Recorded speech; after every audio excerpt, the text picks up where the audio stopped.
हाँ तो नमस्कार साथियों, कैसे हैं आप लोग। उम्मीद करते हैं बेहतर होंगे, स्वस्थ होंगे, मस्त होंगे और अपने क्लास 10th बोर्ड एग्जाम की तैयारी बेहतरीन ढंग से कर रहे होंगे। आज आप लोगों के लिए विज्ञान का वीवीआई ऑब्जेक्टिव क्वेश्चन लेके आए हैं, जो कि प्रत्येक वर्ष लगभग परीक्षा में पूछा जाता है, चाहे वो फर्स्ट सिटिंग हो या सेकंड सिटिंग हो। इसलिए चैनल को सब्सक्राइब कर लीजिएगा। इसी तरह के वीडियो पाने के लिए और अपने दोस्तों के साथ भी शेयर कर दीजिएगा, ताकि उन्हें भी ऑब्जेक्टिव सेशन का फायदा मिल सके। चलिए बिना समय गवाए करते हैं इस वीडियो को स्टार्ट। पहला प्रश्न आपके सामने कह रहा है कि लेंस के केंद्रीय बिंदु को क्या कहते हैं। तो लेंस है, एक लेंस बनाए हैं, लेंस के बीच में ये जो केंद्रीय बिंदु है, इस केंद्रीय बिंदु को हम लोग क्या कहते हैं। तो लेंस के केंद्रीय बिंदु को हम लोग प्रकाशीय केंद्र कहते हैं, प्रकाशीय केंद्र कहते हैं।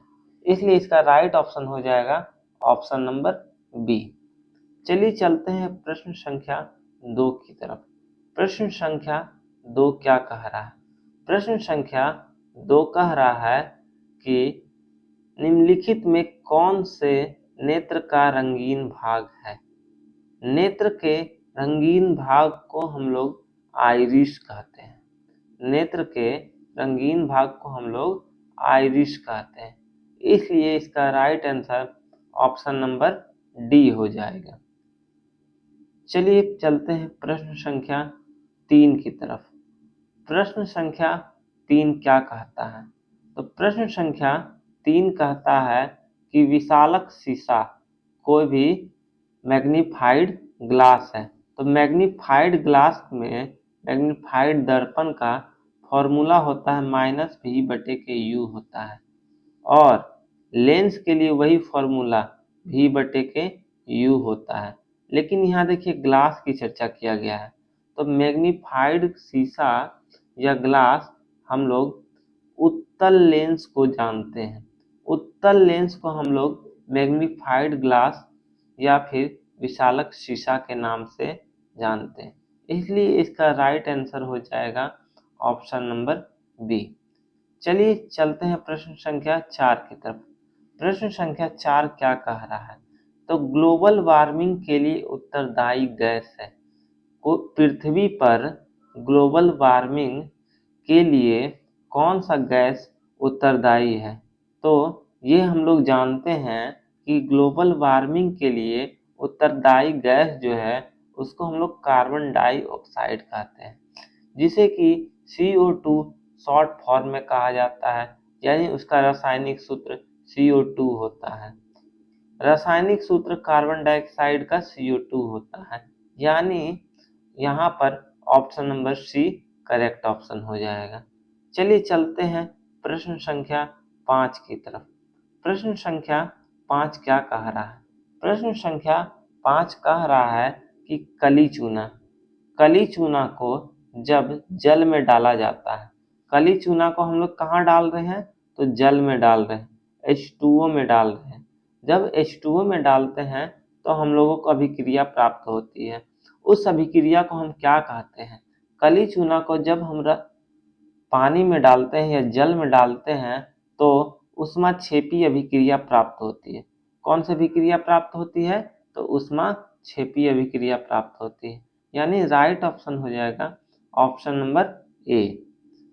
प्रश्न संख्या 6 क्या कह रहा है कि उच्च वसीय अम्लों को सोडियम लवण कहते हैं। तो उच्च वसीय अम्लों के सोडियम लवण को हम लोग क्या कहते हैं।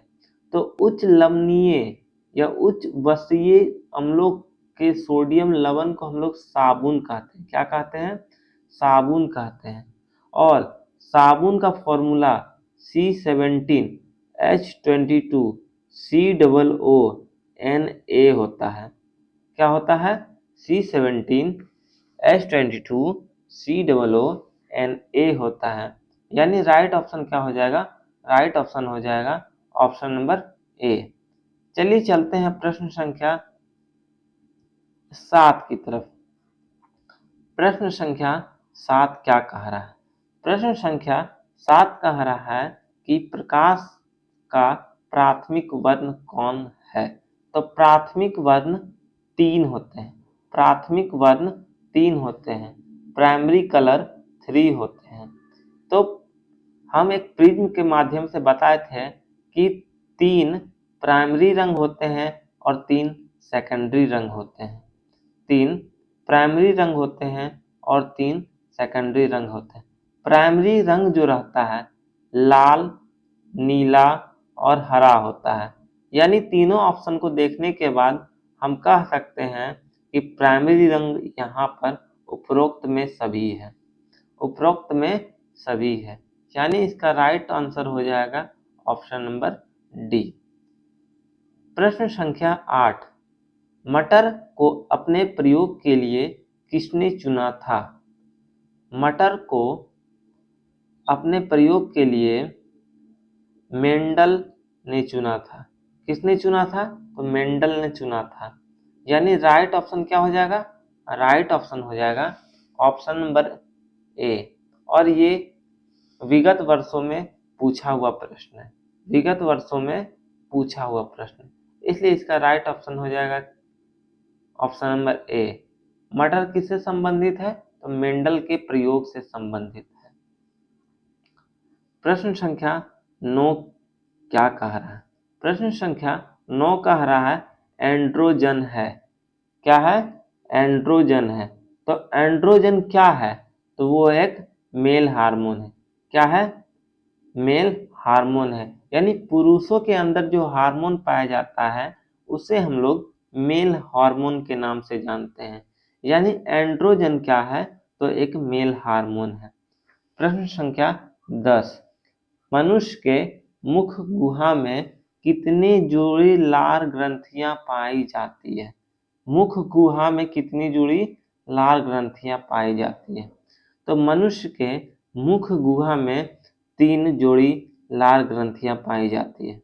3 जोड़ी लार ग्रंथियां पाई जाती है। यानी इस प्रश्न का राइट आंसर हो जाएगा ऑप्शन नंबर सी, 3। चलिए चलते हैं प्रश्न संख्या 11 की तरफ। 11 नंबर प्रश्न क्या कह रहा है कि निम्नलिखित में कौन दुर्बल अम्ल है? कौन दुर्बल अम्ल है? दुर्बल अम्ल, यहाँ पर जब चारों ऑप्शन को हम देखें तो इसे मालूम चला कि CH3COOH ये क्या है? दुर्बल अम्ल है। यानी इसका राइट ऑप्शन हो जाएगा ऑप्शन नंबर सी। प्रश्न संख्या 12, उदासीन विलयन का पीएच मान होता है। उदासीन विलयन का पीएच मान होता है। तो उदासीन विलयन का पीएच मान कितना होता है? तो ये एक पीएच स्केल है। पीएच स्केल में 7 जो होता है उदासीन विलयन का पीएच मान होता है। 7 से कम अम्ल का पीएच मान होता है और 7 से अधिक जो होता है वो क्षार का पीएच मान होता है। यानी उदासीन विलयन का पीएच मान 7 के बराबर होता है। यानी राइट ऑप्शन हो जाएगा option number A. Right option क्या हो जाएगा? Option number A. चलिए चलते हैं प्रश्न संख्या 13 की तरफ। 13 नंबर प्रश्न क्या कह रहा है? तो 13 नंबर प्रश्न कह रहा है हार्मोन स्रावित होता है। यानी हार्मोन कहाँ से निकलता है? तो हार्मोन जो हमारे शरीर के अंदर है वह अंतःस्रावित ग्रंथि से निकलता है। अंतःस्रावित ग्रंथियों से निकलता है। यानी इस प्रश्न का राइट आंसर क्या हो जाएगा? Option number A. Option number A is correct option. चलिए चलते हैं प्रश्न संख्या 14 की तरफ। प्रश्न संख्या 14 कह रहा है कि विरंजक चूर्ण का अणुसूत्र है। विरंजक चूर्ण का रासायनिक सूत्र क्या है? तो विरंजक चूर्ण का रासायनिक सूत्र होता है CaOCl2। यानी इस प्रश्न का राइट ऑप्शन हो जाएगा CaOCl2, यानी ऑप्शन नंबर सी। CaOCl2 को हम लोग विरंजक चूर्ण के नाम से जानते हैं। प्रश्न संख्या 15 क्या कह रहा है? तो 15 कह रहा है समान दृष्टि के लिए स्पष्ट दृष्टि की न्यूनतम दूरी कितनी है? देखिए, एक नॉर्मल आई के लिए, सामान्य आंख के लिए न्यूनतम दूरी जो है, सुस्पष्ट दृष्टि की न्यूनतम दूरी जो है वो 25 सेंटीमीटर है। कितना है? तो 25 सेंटीमीटर है, यानी राइट आंसर हो जाएगा ऑप्शन नंबर बी। लेकिन सामान्य दृष्टि के लिए स्पष्ट दृष्टि की अधिकतम दूरी कितनी होता है? तो वो अनंत होता है। कितना होता है? तो अनंत होता है, यानी वो अनंत तक की वस्तुओं को अपने नॉर्मल आंख से देख सकता है। यानी इस प्रश्न का राइट ऑप्शन हो जाएगा ऑप्शन नंबर बी। स्पष्ट दृष्टि की न्यूनतम दूरी 25 सेंटीमीटर होती है, लेकिन अधिकतम दूरी अनंत होती है। प्रश्न संख्या 16, दर्पण की फोकस दूरी को हम लोग एफ से सूचित करते हैं और वक्रता त्रिज्या r के बीच में संबंध दर्शाता है। तो दर्पण की फोकस दूरी और वक्रता त्रिज्या के बीच संबंध जो दर्शाता है सूत्र, उसे हम लोग F बराबर r/2 के नाम से जानते हैं। F बराबर r/2 के नाम से जानते हैं, यानी इस प्रश्न का राइट आंसर हो जाएगा F बराबर r/2, यानी ऑप्शन नंबर बी। चलिए चलते हैं प्रश्न संख्या 17 की तरफ। प्रश्न संख्या 17 क्या कह रहा है? तो प्रश्न संख्या 17 कह रहा है कि 2Cu 2 मोल में कॉपर है, उसके साथ ऑक्सीजन संयोग कर रहा है। क्या कर रहा है? ऑक्सीजन संयोग कर रहा है, और संयोग करके 2Cu बना रहा है, 2 मोल में कॉपर ऑक्साइड बना रहा है। तो यह किस प्रकार की अभिक्रिया है? यह किस प्रकार की अभिक्रिया है? जब किसी तत्व से ऑक्सीजन संयोग करता है, धातु से ऑक्सीजन संयोग करता है, तो इस अभिक्रिया को हम लोग ऑक्सीकरण अभिक्रिया के नाम से जानते हैं। इस अभिक्रिया को हम लोग ऑक्सीकरण अभिक्रिया के नाम से जानते हैं, यानी राइट ऑप्शन हो जाएगा ऑप्शन नंबर ए। चलिए 18 नंबर प्रश्न की तरफ बढ़ते हैं। 18 नंबर प्रश्न क्या कह रहा है? सौर सेल में किसका उपयोग होता है? यानी सोलर सेल जो होता है उसमें किसका प्रयोग होता है? सोलर सेल में हम लोग सेमीकंडक्टर का प्रयोग करते हैं, और सेमीकंडक्टर यहाँ पर ऑप्शन नंबर बी है, यानी सिलिकॉन जो है एक सेमीकंडक्टर है। यानी इससे हम पता चल गया कि सौर सेल में सिलिकॉन का प्रयोग होता है। सौर सेल में सिलिकॉन का प्रयोग होता है। चलिए चलते हैं प्रश्न संख्या 18 की तरफ, 19 की तरफ। प्रश्न संख्या 19 क्या कह रहा है? तो प्रश्न संख्या 19 कह रहा है पुष्प के बाहरी भाग को क्या कहते हैं? पुष्प के सबसे बाहरी भाग को क्या कहते हैं? तो पुष्प के सबसे बाहरी भाग जो है उसको हम लोग बाह्य दलपुंज के नाम से जानते हैं। बाह्य दलपुंज के नाम से जानते हैं, यानी राइट ऑप्शन हो जाएगा option number A. Right option हो जाएगा ऑप्शन नंबर ए। प्रश्न संख्या 20 क्या कह रहा है? तो 20 कह रहा है हाइड्रा में अलैंगिक जनन की विधि है। हाइड्रा जो होता है, हाइड्रा में और लैंगिक जनन की जो विधि है उसको हम लोग किस नाम से जानते हैं? तो हाइड्रा में और लैंगिक जनन की विधि को हम लोग मुकुलन के नाम से जानते हैं। इंग्लिश में इसे हम लोग बडिंग कहते हैं। इंग्लिश में हम लोग इसे बडिंग कहते हैं, और हिंदी में इसे मुकुलन कहते हैं। यानी हाइड्रा जो है और लैंगिक जनन करता है, जिसे कि हम लोग मुकुलन कहते हैं। राइट ऑप्शन हो जाएगा ऑप्शन नंबर ए। प्रश्न संख्या 21 की तरफ चलते हैं। प्रश्न संख्या 21 क्या कह रहा है? प्रश्न संख्या 21 कह रहा है अपमार्जक से बनाए जाते हैं। यानी अपमार्जक से क्या क्या बनाया जा सकता है? तो अपमार्जक से सर्फ एक्सल, ये साबुन बनाया जा सकता है, यानी कपड़े धोने वाले साबुन को हम लोग सर्फ एक्सल साबुन कहते हैं। शैम्पू बनाए जा सकते हैं और सर्फ बनाए जा सकते हैं, यानी अपमार्जक से ये सभी बनाए जा सकते हैं, यानी उपरोक्त में सभी बनाए जा सकते हैं। चलिए चलते हैं प्रश्न संख्या 22 की तरफ। प्रश्न संख्या 22 क्या कहता है? प्रश्न संख्या 22 कह रहा है, निम्नलिखित में किस धातु को किरोसिन में डुबाकर रख सकते हैं? तो हम लोग जानते हैं कि सोडियम धातु को हम लोग किरोसिन में डुबा कर रखते हैं, क्योंकि यदि वो वातावरण के संपर्क में आएगा तो वह ऑक्सीजन से अभिक्रिया करके आग लग जाता है।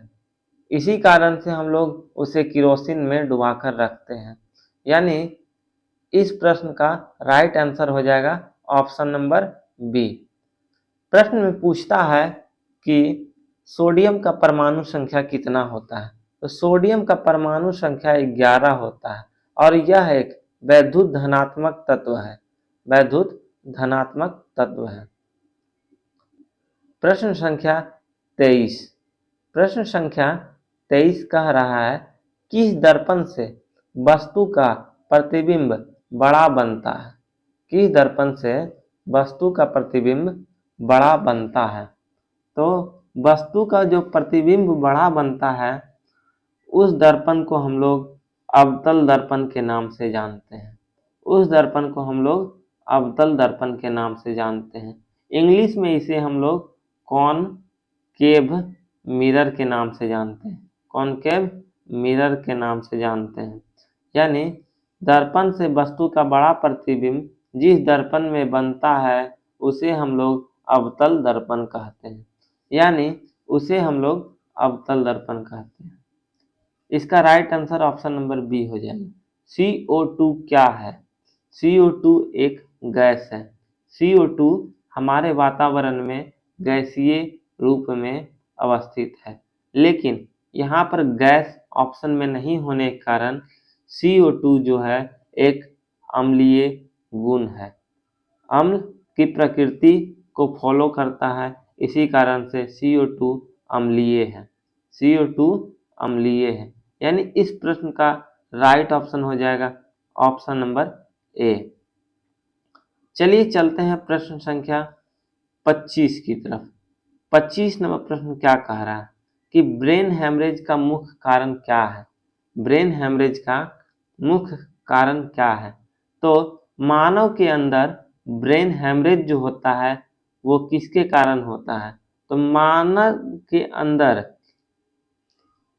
ब्रेन हैमरेज की घटना हाइपरटेंशन के कारण होता है, यानी आप ज़्यादा टेंशन लीजिएगा तो आपको या आपके साथ ब्रेन हैमरेज की घटना हो सकती है।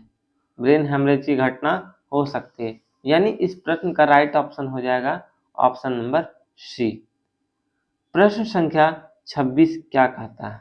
तो प्रश्न संख्या 26 कहता है, मनुष्य और अन्य मांसाहारी जीव निम्नलिखित में किसका पाचन नहीं कर सकते हैं? तो मनुष्य और अन्य मांसाहारी जीव जो होते हैं वो सेल्यूलोज का पाचन नहीं कर सकते हैं। सेल्यूलोज का पाचन नहीं कर सकते हैं, यानी इस प्रश्न का राइट ऑप्शन हो जाएगा ऑप्शन नंबर बी। लेकिन जो भी पशु है वह एक शाकाहारी जीव जंतु में आते हैं, तो शाकाहारी जीव जंतु सेलुलोज का पाचन कर सकते हैं। सेलुलोज का पाचन कर सकते हैं, लेकिन मनुष्य एवं अन्य मांसाहारी जीव सेलुलोज का पाचन नहीं कर सकते। चलिए चलते हैं प्रश्न संख्या 27 की तरफ। प्रश्न संख्या 27 क्या कहता है? तो प्रश्न संख्या 27 कहता है, निम्नलिखित में कौन विद्युत धनात्मक तत्व है? देखिए, उस प्रश्न में हम चर्चा किए कि सोडियम को वैद्युत धनात्मक तत्व भी कहा जाता है, क्योंकि उसके ऊपर प्लस धनावेशित चार्ज होता है। क्या होता है? धनावेशित चार्ज होता है। इसलिए इस प्रश्न का भी राइट ऑप्शन हो जाएगा वैद्युत धनात्मक तत्व सोडियम है। सोडियम को हम लोग Na के संकेत से निरूपित करते हैं। प्रश्न संख्या 28 क्या कह रहा है? प्रश्न संख्या 28 कह रहा है, दाएं हाथ के अंगूठे का नियम किसने प्रतिपादित किया था? तो दाएं हाथ के अंगूठे का नियम जो वैज्ञानिक दिए थे, उस वैज्ञानिक को हम लोग मैक्सवेल कहते हैं। मैक्सवेल ने दाएं हाथ के अंगूठे का नियम का प्रतिपादन किया था। यानी इसका राइट ऑप्शन हो जाएगा, right option option number D हो जाएगा। Option number D is correct option, Maxwell. प्रश्न संख्या 29 क्या कह रहा है?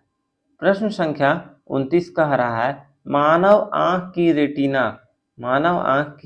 रेटिना द्वारा बनाई गई छवि होती है। तो कोई भी आंख जो होता है, आंख के अंदर परितारिका के ऊपर रेटिना रहता है और रेटिना पर जो इमेज बनता है वो इमेज वास्तविक और उल्टा होता है, लेकिन हमारा मस्तिष्क उसे सीधा करके पढ़ता है।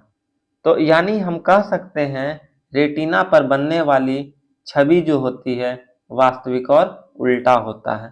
यानी इस प्रश्न का राइट ऑप्शन हो जाएगा option number B.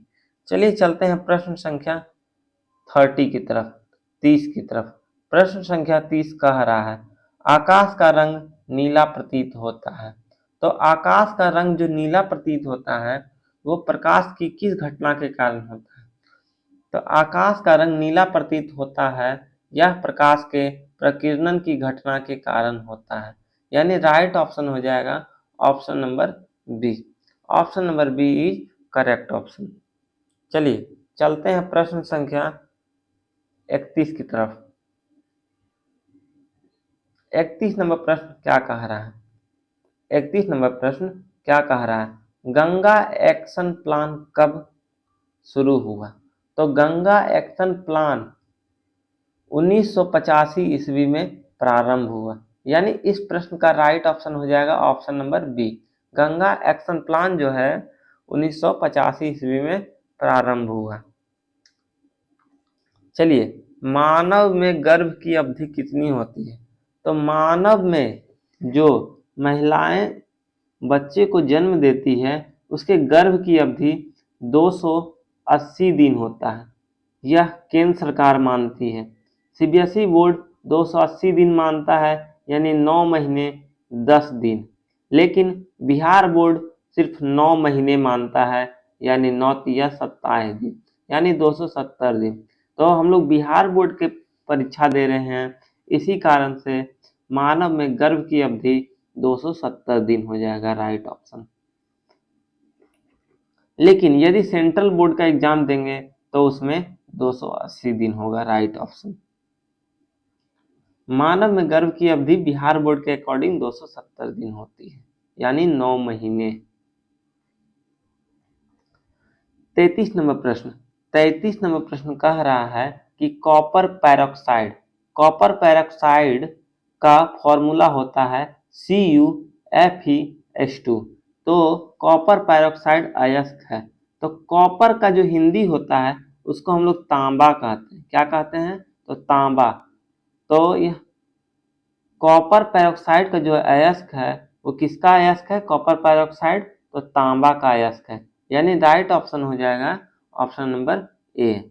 Option number A is correct option. चलिए चलते हैं प्रश्न संख्या 34 की तरफ। प्रश्न संख्या 34 क्या कह रहा है? तो प्रश्न संख्या 34 कह रहा है, हीरा एवं ग्रेफाइट क्या है?